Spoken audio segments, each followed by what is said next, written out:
大家好，歡迎翻到英雄小學堂。今日要講下呢支 VFC 最新上市、新鮮滾熱辣嘅 Glock 47 MOS。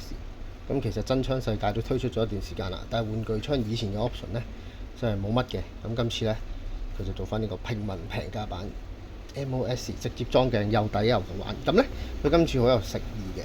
第一，咁外觀係做足噶啦，前邊呢都會做翻呢度，好似34咁樣多咗一節仔出嚟。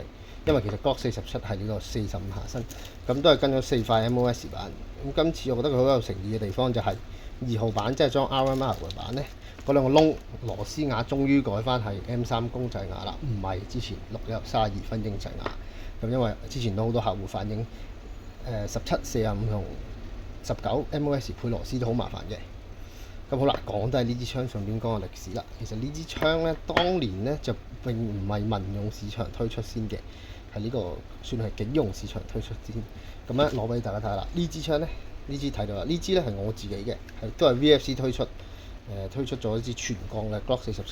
咁樣呢，因為其實呢槍本來呢係佢哋國土安全局同埋警衛保衛局用嘅槍嚟嘅。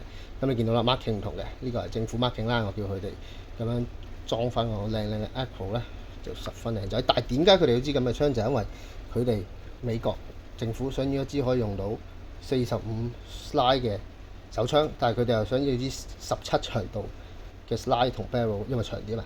咁同埋咧，佢又可以通用到19 Gen 5嘅下身真槍啦。所以咧，佢哋就搞咗支 Glock 47出嚟。咁一開始咧都係民用買唔到嘅，咁最後 Glock 當然就係會做民用版啦。